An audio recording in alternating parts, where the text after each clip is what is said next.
ప్రతి గడప గడపకి వెళ్ళినప్పుడు అమీర్పేట్ డివిజన్ ద్వారా గడప గడపకి వెళ్ళానండి. వెళ్ళినప్పుడు అందరూ కూడా చాలా ప్రాబ్లమ్స్ చెప్పారు. ఈ 10 ఏళ్ల నుంచి ఏమీ జరగలేదు. చంద్రబాబు నాయుడు గారు ఉన్నప్పుడే మేము ఆనందంగా సంతోషంగా ఉన్నాము. ఇప్పుడు అన్ని వాటర్ ప్రాబ్లమ్స్, డ్రైనేజ్ ప్రాబ్లమ్స్, ఇంకోటి ఫ్లడ్స్ వచ్చినప్పుడు వాళ్ళు ఏం చేశారు, మాకు 10,000 ఇస్తామన్నారు. 5,000 దొరికిన వాళ్ళకి 5,000 వాళ్ళే తీసేసుకున్నారంట. మాకు 5,000 ఇచ్చారమ్మా అని అందరూ కళ్ళనీళ్ళు పెట్టుకున్నారు. కొంతమందికి అసలు అందలేదంట. 2 రోజులు అటు ఇటు చూపించేసి వెళ్ళిపోయారు. రావాల్సిన వాళ్ళకి రాలేదు అని చాలా బాధపడ్డారు.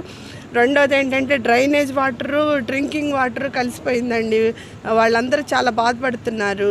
తర్వాత ఇంకొకళ్ళకి ఈ వరదలు వచ్చినప్పుడు ఇళ్ళన్నీ నిండిపోయినాయి, అన్నీ తడిచిపోయినాయి. ఒకళ్ళు వచ్చి చూడలేదమ్మా మమ్మల్ని అని ఈ వాడల్లోకి వెళ్ళినప్పుడు చాలా బాధపడ్డారు.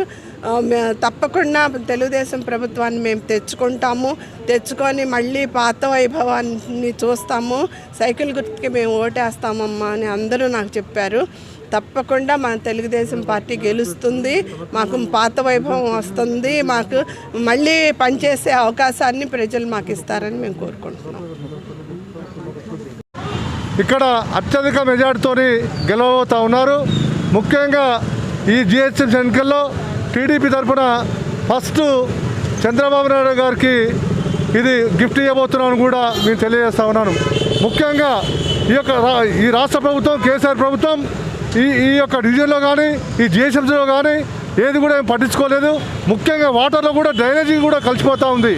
ముఖ్యంగా పార్కులు అభివృద్ధి చేసినా, ఇవాళ హైటెక్ అభివృద్ధి చేసినా, రోడ్లు చేసినా, హాస్పిటల్ కట్టించినా, స్కూల్ బిల్డింగ్లు కట్టించినా కూడా ఏది కూడా తెలుగుదేశం ప్రభుత్వ హయాంలో జరిగింది. దీన్ని కూడా ప్రజలు కూడా అందరూ కూడా చంద్రబాబు నాయుడు చేసిన కృషిని ఈరోజు మరి అభినందిస్తూ ఉన్నారు. తెలుగుదేశానికే మీకు ఓటేస్తాం, సైకిల్ గుర్తుకు పైన ఓటేస్తామని చెప్పేసి మా అభ్యర్థి అయినటువంటి వరలక్ష్మి గారిని అత్యధిక మెజార్టీతో గెలిపించబోతున్నారు. ముఖ్యంగా మేము కూడా ఇక్కడ అర్థంగా వచ్చినాను. నేను కూడా రాష్ట్ర పార్టీ పరిశీలకుడుగా ఈ యొక్క మొత్తం తిరిగి చూస్తే సముద్రక నియోజకవర్గంలో టోటల్ కాన్స్టిట్యున్సీలో 5 డివిజన్లు కూడా గెలవబోతున్నాయని కూడా మీకు తెలియజేస్తా ఉన్నాను. ముఖ్యంగా చంద్రబాబు నాయుడు ఆ రోజు ఉన్నటువంటి ప్రభుత్వంలో ఈ సరిహద్దు నియోజకవర్గానికి అన్ని రకాలుగా అభివృద్ధి చేశారని కూడా మీకు తెలియపరుస్తూ, ముఖ్యంగా ఇక్కడ ఉన్నటువంటి ఓటర్లకు కూడా ముఖ్యంగా తెలుగుదేశం పార్టీ సైకిల్ గుర్తుపై ఓటేసి గెలిపియాలని కూడా మేము మనవి చేస్తూ 2 చేతులు జోడించి నమస్కరిస్తున్నాను ఈ యొక్క అమీర్పేట డివిజన్ ప్రజలకి. మిగతా యొక్క 4 డివిజన్లో కూడా సరిహద్దు కాన్స్టిట్యున్సీలో కూడా ముఖ్యంగా సైకిల్ గుర్తుపై ఓటు వేయాలని కూడా అందరు కూడా మేము పోతూ ఉంటే ప్రతి ఒక్క ఇంటిని గేటు తడతా ఉంటే అందరూ కూడా సంతోషకరమైన వాతావరణంలో రాండి. మేము పొరపాటు గతంలో చేసినాం, కేసీఆర్ ప్రభుత్వానికి ఓటేసి తప్పు చేసినాం. ఈసారి సైకిల్ గుర్తుపైన ఓటేసి చంద్రబాబు నాయుడు గారికి తప్పనిసరిగా గిఫ్ట్ ఇస్తామని కూడా ఈరోజు అత్యధిక ప్రజలు స్పందన కూడా బాగా ఉంది. ముఖ్యంగా అందరూ ఆదరిస్తున్నారు తెలియజేస్తా ఉన్నాను.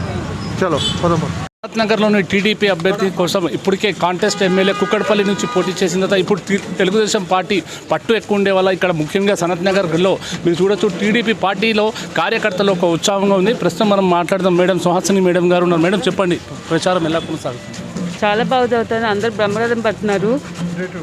అందరూ క్యాండిడేట్కి ఓటేసి గెలిపిస్తాము అని అంటున్నారు. మళ్ళీ పూర్వవైభవం రావాలి టీడీపీకి అని అంటున్నారు. ఎందుకంటే అభివృద్ధి చేసిందే టీడీపీ అని చెప్పి భావించి వాళ్ళు అంటున్నారు 10 ఏళ్ళ నుంచి ఏ అభివృద్ధి కార్యక్రమాలు జరగట్లేదని. సో అందుకనే ఇక్కడ అందరూ టీడీపీకి ఓటేస్తామని అన్నారు. అందరినీ నేను విజ్ఞప్తి చేస్తున్నాను, ప్రజలందరినీ సైకిల్ గుర్తుకు ఓటేసి మళ్ళీ పూర్వవైభవం తీసుకొని రండి. జై తెలంగాణ, జై తెలుగుదేశం. మేడం, జిహెచ్ఎంసీలో ఎక్కడ అంత వీలు లేకుండా సనత్ నగర్ కాన్స్టిట్యున్సీలో ముఖ్యంగా మనం ఓటర్స్ అంటే పెద్ద నాయకులు లేకుండొచ్చు, కానీ కార్యకర్తలు ఓటర్లు టీడీపీకి ఓటేస్తారని ఇప్పటికే జిహెచ్ఎంసీలో చాలా చర్చలు నడుస్తున్నాయి. అంటే మీకు ఎలాగ అనిపిస్తుంది జిహెచ్ఎంసీలో ముఖ్యంగా సనత్ నగర్ డివిజన్లో ఎన్ని కార్పొరేటర్ గెలిచే అవకాశం? నందమూరి తారక రామారావు గారు పెట్టినప్పటి నుంచి ఇది కార్యకర్తల పార్టీ. కార్యకర్తలే నాయకులు అయ్యారు. పార్టీని నాయకులు వీడినా కార్యకర్తలు ఎప్పుడూ బలంగా ఉన్నారు. వాళ్ళ జెండాని ఇప్పుడు కూడా రెపరెపలాడుతూ వాళ్ళు ముందుకు తీసుకెళ్తున్నారు, పసుపు జెండాని.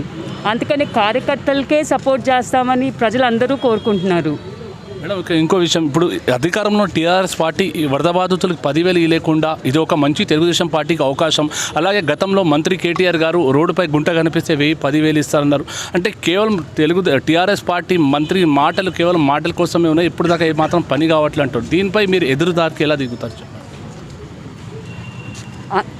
మనమే చూస్తున్నాం, ప్రతి వీధిలో గుంటలు లేని రోడ్ లేదు. 10,000 ఇస్తామని చెప్పి 2 రోజులు వాళ్ళు అప్లికేషన్ పెట్టుకోమన్నారు. ఆ అప్లికేషన్స్ ఇప్పుడు చెత్తకొప్పులో ఉన్నాయి. వాళ్ళు అందరూ ఆవేదన వ్యక్తం చేస్తున్నారు. 2 రోజులు ఉద్యోగంకి వెళ్ళిపోతే మాకు 500 ఉద్యోగం, మాకు జీతం రాలేదు. ఆ అప్లికేషన్స్ మేము అప్లై చేస్తే అంతా మళ్ళీ చెత్తకొప్పులో వేశారు అండ్ 10,000 ఇవ్వలేదు. వైట్ రేషన్ కార్డు ఉన్న వాళ్ళకి ఇవ్వచ్చు కదా 10,000. ఈ కొత్త స్కీమ్ ఏంటి, అప్లికేషన్ పెడితేనే ఇస్తామని అంటే ఏంటి? జిహెచ్ఎంసీ ఎన్నికల స్ట్రాటజీ అనే కదా మేడం. కేంద్రంలో రాష్ట్రంలో అధికారంలో టీఆర్ఎస్ పార్టీ ప్రతి ఒక్క గల్లీకి మంత్రిని తీసుకొస్తుంది. అలాగే కేంద్రంలో అధికారంలో ఉన్న బీజేపీ పార్టీ గల్లీ నుంచి ఢిల్లీ లీడర్ దాకా మంత్రుల దాకా ఈ చిన్న జిహెచ్ఎంసీ ఎన్నికల్లో పాల్పడుతుంది. దీని ప్రతాపం ఎలా ఉండొచ్చు? టీడీపీ కూడా పెద్ద నాయకులు ఎవరైనా బాబు గారు కానీ మరి ఇంకా పెద్ద నాయకులు ఎవరైనా వచ్చే అవకాశం ఉందా, లేకుంటే మీరే ఎలా కొనసాగుతారు? ప్రజలు అదే అడుగుతున్నారు కదా. వరదలు వచ్చినప్పుడు కార్పొరేటర్ కానీ ఎమ్మెల్యేలు కానీ మినిస్టర్లు కానీ ఎవరు రాలేదు అని బీజేపీ తరఫు నుంచి టీఆర్ఎస్ తరఫు నుంచి, కానీ టీడీపీ కార్యకర్తలు అందరూ వచ్చి మాకు సహాయం చేశారు అని అంటున్నారు. కరోనా గురించి, కరోనా ఎఫెక్ట్ కానీ వరద ఎఫెక్ట్ కానీ ఈ జిహెచ్ఎంసీ ఎన్నికల్లో అధికార పార్టీకి ఉండొచ్చు అనుకుంటున్నారు? తప్పకుండా ఎఫెక్ట్ ఉంది కదా. కరోనా అప్పుడు కూడా ఎవరు వచ్చి మాకు సహాయం చేయలేదు. అప్పుడు వచ్చి ఆ పసుపు జెండానే కనపడింది, అందరికీ సహాయం చేస్తూ ఉన్నారు అని చెప్పాను. మేడం మీరు ఒక మంచి సందేశం ఇవ్వండి. గ్రేటర్ హైదరాబాద్లో కేవలం సనత్ నగర్ కాన్స్టిట్యున్సీ కాదు, ఓటేయండి. మీకు అభివృద్ధి చేసింది టీడీపీ పార్టీ, మీకు తెలుసు. సైబరాబాద్ కానీ అన్నీ డెవలప్ చేసింది టీడీపీ. ఆ పునాది ఇప్పుడు జియోను వ్యాలీ పునాది కానీ మెట్రో పునాది కానీ వేసిందే టీడీపీ పార్టీ. సో అవన్నీ దృష్టిలో పెట్టుకొని మీ అందరినీ కోరేది ఒకటే, సైకిల్ గుర్తు మీద ఓటేయండి, సైకిల్ గుర్తుని గెలిపించండి. అధికారంలో టీఆర్ఎస్ పార్టీ, కేంద్రంలో ఉన్న బీజేపీ పార్టీ ఈ కేవలం గల్లీ ఎలక్షన్ కోసం ముఖ్యంగా హైదరాబాద్లో వస్తుంది. గతంలో కరోనా అప్పుడు కానీ వరదలప్పుడు కానీ అధికారంలో ఉన్న టీఆర్ఎస్ పార్టీ కానీ బీజేపీ పార్టీ కానీ ఏమాత్రం పట్టించుకోలేదు. కేవలం జిహెచ్ఎంసీ ఎలక్షన్స్ ఉండే వల్లనే ఎదురొస్తుందని అంటున్నారు. ఏదేమైనా ఉండని సనత్ నగర్ కాన్స్టిట్యున్సీలో తెలుగుదేశం పార్టీ ఉత్సాహం కార్యకర్తల్లో మరి నాయకుల్లో చాలా కనిపిస్తుంది. కెమెరామ్యాన్ ఆసిఫ్తో సయ్యద్ హబీబ్, TV11 హైదరాబాద్.